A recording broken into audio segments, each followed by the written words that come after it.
Olá! Que bom que você está aqui para assistir o nosso programa Cuidados para Acalmar a Alma. Hoje é dia 12 de agosto, sexta-feira, mais um final de semana, mais uma semana concluída com as bênçãos e as graças de Deus. Mais uma semana que a gente vai ter que chegar no domingo e dizer: Senhor, obrigado, obrigado. Mesmo com todas as dificuldades, todos os problemas, obrigado por me conceder a graça da vida. O Evangelho de hoje de São Mateus, capítulo 19, versículos de 3 a 12. Naquele tempo, alguns fariseus aproximaram-se de Jesus e perguntaram para o tentar: é permitido ao homem despedir sua esposa por qualquer motivo? Jesus respondeu: nunca lestes que o Criador desde o início os fez homem e mulher?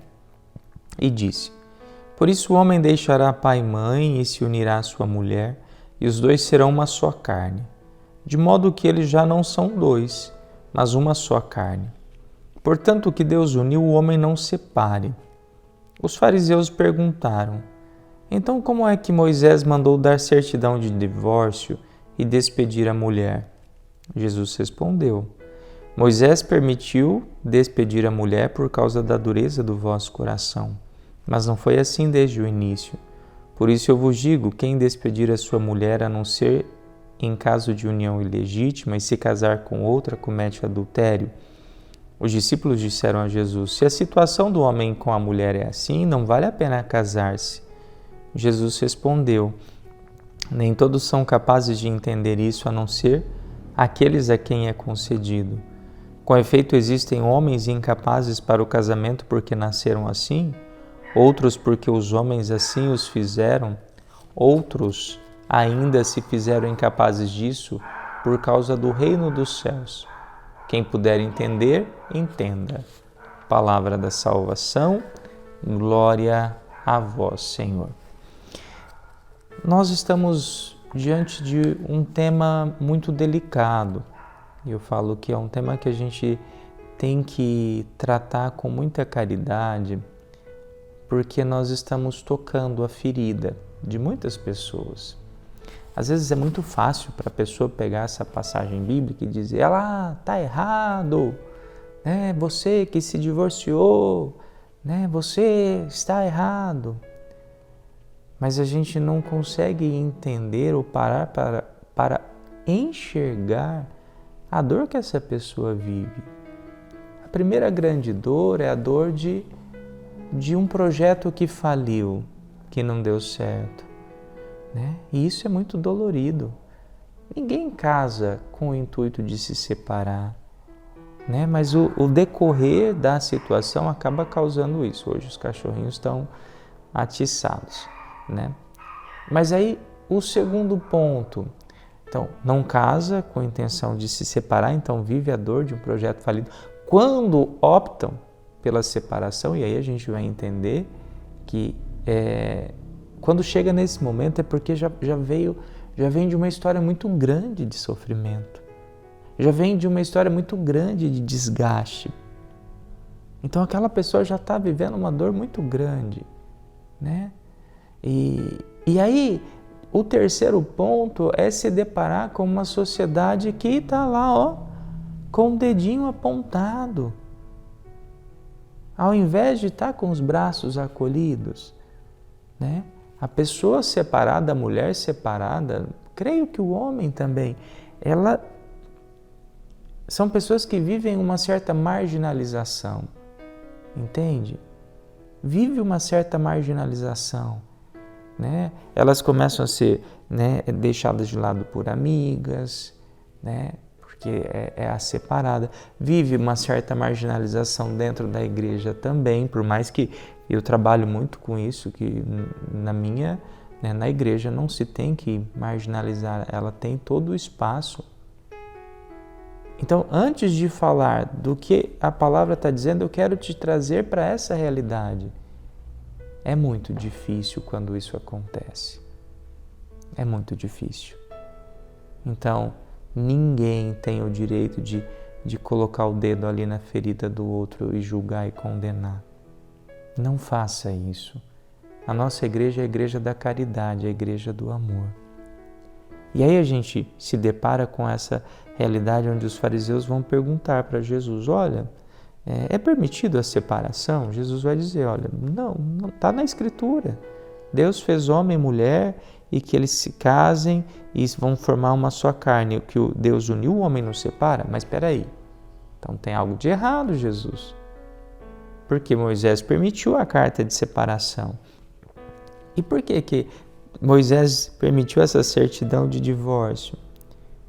Ele permite porque Moisés entende que não adianta manter duas pessoas que estão ali vivendo um sofrimento horrível, morando na mesma casa para ter uma vida inteira de sofrimento.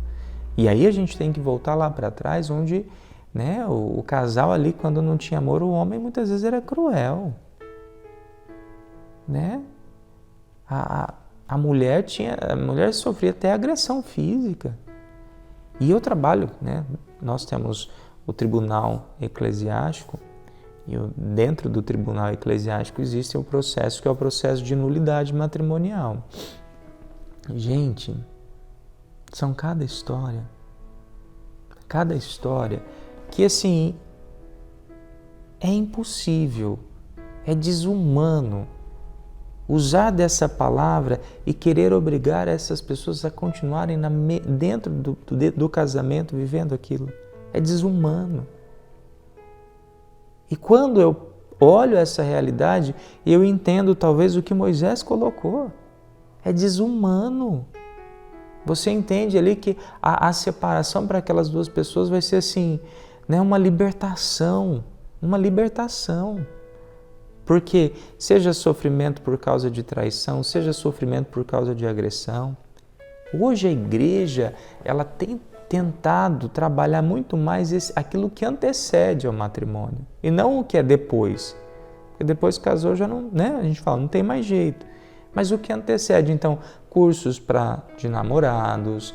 Nós temos aqui na Diocese de Barretos, não é mais aquele cursinho de noivos, não. Só que assim, a maioria dos noivos brigam com a igreja.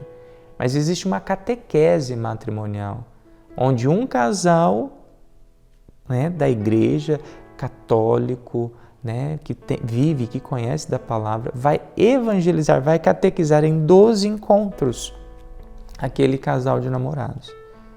Para eles saberem se eles querem mesmo, se aquilo que eles estão vivendo é um amor verdadeiro, se eles estão entendendo que é para toda a vida e se eles estão preparados para viver isso. Então a igreja está tentando trabalhar no que é anterior. Anterior. E a gente vê muitos casos. Olha, dentro dos casos de nulidade, o que a gente mais pega, isso porque são casos de pessoas lá de trás, que casou-se não porque amavam, mas casou-se porque ficou grávida. E aí o casamento ele passa a ser um conserto de um erro. Gente, casamento não conserta erro passado, não. Casamento é para duas pessoas que se amam e se sentem preparadas para aquilo. E aí a gente entra num outro ponto. Estar preparado. O estar preparado é maturidade. Quantas pessoas entraram sem maturidade? E a maturidade não está vinculada à idade. E tem muitas pessoas que têm maturidade profissional. É um ótimo profissional, mas não tem maturidade afetiva. Quantas pessoas entram num casamento já doentes emocionalmente, com traumas ali do que às vezes passou dentro da própria família. Eu digo que, na verdade, para casar tinha que fazer uma terapia de 1 ano, para deixar aquela pessoa preparada, curar tudo que tem ali de trauma, Porque são pessoas que entram doentes. E aí coloca essas duas pessoas juntas. Não dá certo. Então, assim, só para você tentar entender a dimensão do assunto de hoje. A dimensão do assunto de hoje. E é interessante porque no final, eles perguntam, mas Jesus, se for assim, então não convém casar. né? Não convém casar. E eu fiquei pensando que o quanto talvez essa é a realidade que está acontecendo hoje, onde as pessoas estão se desinteressando pelo matrimônio, onde as pessoas estão, vamos morar juntos, se der certo, deu, se não der, cada um pega suas coisinhas e vai embora. E eu falo que é um casamento já com ideação divorcista, né? Já está ali o divórcio como solução, né? Não está ali, vamos casar e vamos nos esforçar para a gente viver um amor por toda a vida, porque não tem nada melhor do que isso. Vamos casar, né, com o intuito de sermos um melhor para o outro. Eu quero ser uma ótima esposa para você, eu quero ser um ótimo marido para você. Queremos ser ótimos pais. Era assim que deveria ser, né, a intenção para o casamento, mas não é assim.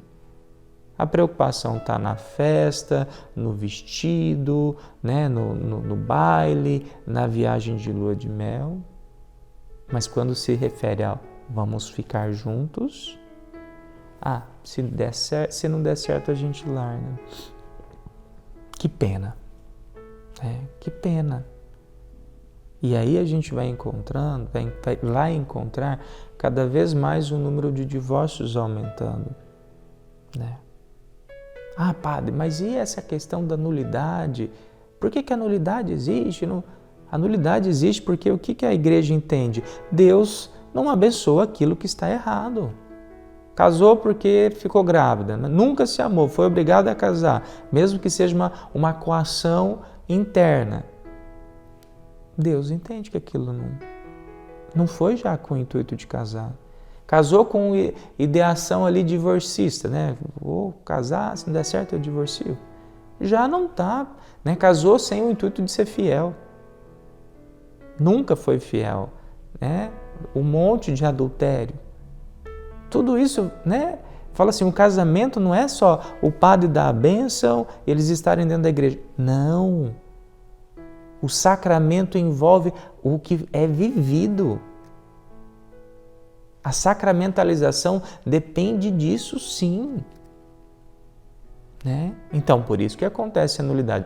E uma das grandes alegrias que nós temos é que os casais que fazem a nulidade depois entram num novo casamento, 90 e não sei quantos % são casais que acabam ficando casados por toda a vida.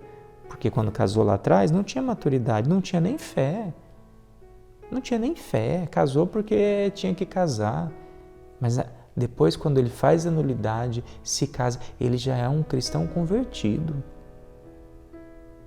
Né? E aí lhe dá certo aquele casamento. Agora tem uma parte que fala assim, então deve ser, nem todos são capazes de entender isso e não são, né? Com efeito, Jesus vai dizer, existem homens incapazes para o casamento porque nasceram assim. E é interessante porque aqui nós vamos enxergar, né, existem linhas teóricas que vai dizer, olha, aqui tem um ponto onde está trabalhando a realidade da homossexualidade. Né? Em que sentido? No sentido que você não pode ali obrigar uma pessoa que não sente atração por outra pessoa ali para viver uma união, porque vão ser duas pessoas infelizes. Duas pessoas infelizes, né? Então, esse é o primeiro ponto. Existem homens, né, no caso, homens e mulheres, entendam, incapazes porque nasceram assim, outros porque assim os fizeram.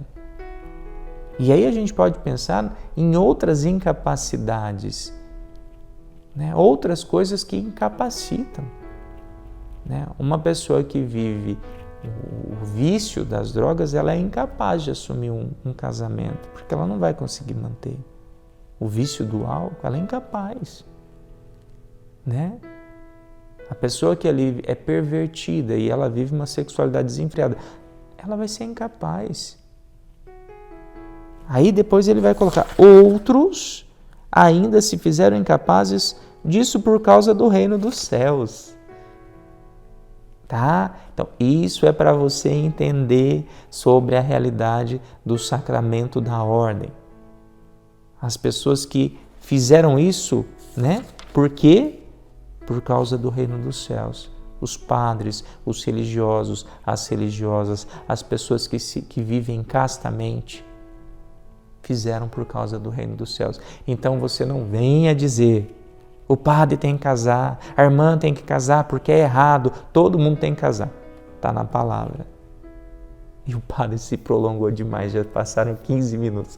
Mas que essa palavra possa tocar seu coração, né? Que a gente possa olhar para essa realidade e pensar como a gente pode cuidar melhor. Eu digo para você que é casado, cuide do seu casamento. Se em algum momento precisar, procure ajuda com o padre, procure ajuda com terapia de casal, procure. Não deixe, não aceite perder o seu casamento, mas salve enquanto é possível ser salvado, tá? Tem muitos casamentos que se acabam porque falta uma única coisa, o essencial, falta Deus. Vamos rezar. Pai nosso que estais no céu, santificado seja o vosso nome. Venha a nós o vosso reino. Seja feita a vossa vontade, assim na terra como no céu. O pão nosso de cada dia nos dai hoje. Perdoai as nossas ofensas, assim como nós perdoamos a quem nos tem ofendido. E não nos deixeis cair em tentação, mas livrai-nos do mal. Amém. Que o Deus Todo-Poderoso te abençoe, Pai, Filho, Espírito Santo. Amém. Meu nome é Lázaro, sou de Buriti Alegre, Goiás, e vou relatar uma graça que eu recebi do Senhor. Meu filho, Luiz Henrique, quando tinha 8 anos de idade, ele perdeu o breque da bicicleta e bateu no muro. E nós fomos para o hospital, ele realizou vários exames e a médica me disse que ele estava com traumatismo craniano e que por isso a gente deveria ir para Goiânia. Eu fui até a igreja, peguei uma flor, já que era missa de Santa Terezinha, e nós fomos para Goiânia. Na metade do caminho ele acordou e disse: mãe, não precisa preocupar. O meu anjo da guarda diz que eu estou bem. E eu vi ali a presença de Deus e confiei. Chegamos em Goiânia, passamos por diversos hospitais e onde não era para a gente ficar, uma pétala de rosa caía. No último hospital não caiu nenhuma pétala da rosa e ele realizou todos os exames. E o médico então pediu para falar comigo. Ele perguntou o que eu estava fazendo ali. Eu disse que eu estava ali porque meu filho estava com traumatismo craniano. Ele me disse: não, seu filho não tem nada, ele está com um machucado na cabeça. Eu pedi então que ele olhasse o raio-x que eu estava na mão. Ele disse: realmente, aí está com a fratura, mas nos exames que a gente fez, não. E eu vi um sinal da misericórdia de Deus para conosco. A nossa fé foi maior do que os nossos problemas.